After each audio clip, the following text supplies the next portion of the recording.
আল্লাহ যদি তোমাকে কোনো বিপদ স্পর্শ করায়, আল্লাহ যদি তোমারে কোনো বিপদে ফেলে দেয়, ওই বিপদ থেকে উদ্ধার করার তিনি ছাড়া আর কেউ নাই। জোরে বলেন ঠিক কিনা? তিনি যদি কোনো বিপদে ফেলেন, তিনি ছাড়া বিপদ থেকে উদ্ধার করার কেউ নাই।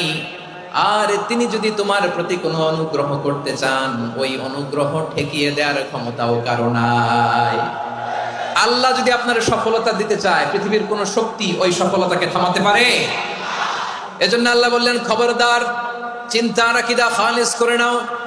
ওয়া ইয়ামসাসকাল্লাহু বিদুররিন ফালা কাশিফা লাহু ইল্লা হু।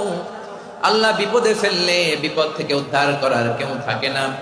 আর আল্লাহ যদি তোমার প্রতি দয়া দেখাতে চান, অনুগ্রহ করতে চান, ওই অনুগ্রহকে প্রতিরোধ করার মতো ক্ষমতা কারো নাই। তিনি তার বান্দাদের মধ্য থেকে যাকে ইচ্ছা তাকে দেন, যত ইচ্ছা তত দেন।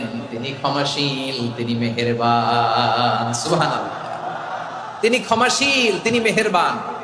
তাহলে এই আয়াত থেকে আমরা বুঝতে পারলাম, আমরা যদি বিপদে পড়ি, আমাদেরকে কেউ বাঁচাতে পারে না। আমার বাবা আমারে বাঁচাতে পারে? হ্যাঁ? আমার মা আমাকে বাঁচাতে পারে? আমার বন্ধু আমারে বাঁচাতে পারে? আমার দলের কর্মী আমাকে বাঁচাতে পারে? আমার পীর সাহেব আমারে বাঁচাতে পারে? আমার পটুয়াখালীর ভাইয়েরা খেয়াল রাখবেন, বাঁচাতে পারে এক মহান সত্তা, উদ্ধার করতে পারে এক মহান সত্তা। চিৎকার করে বলুন, তিনি কে? আবার আল্লাহ বললেন, আম্মাই ইউজিবুল মুত্তাররা ইযা দাআহু ওয়া ইয়াকশিফুস সুআ ওয়া ইয়াজআলুকুম খুলাফাআল আরদ আইলাহুম মা'আল্লাহ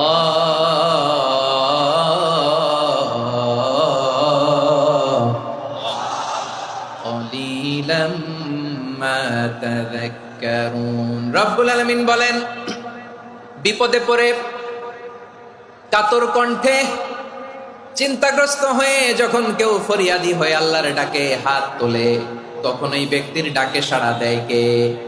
বিপন্ন অবস্থায় আপনি যখন কেঁদে কেঁদে হাত তুলে আপনার দুঃখের কথা জানান, আপনি যখন ডাকেন তারে, তখন আপনার ডাকে সাড়া দেয় কে?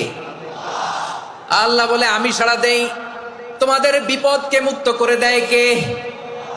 ওই আল্লাহর সাথে কোন উপাস্য আছে নাকি? কিন্তু খুব অল্প সংখ্যক লোকই তোমরা উপদেশ গ্রহণ করো। কথাটা কার?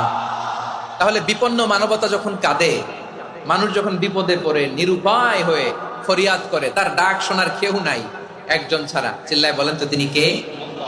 এজন্য আমরা ফরিয়াদের হাত কার দিকে তুলবো? প্রিয় পটুয়াখালী, বলেন, ফরিয়াদের দুটো হাত আমরা কার দিকে তুলবো?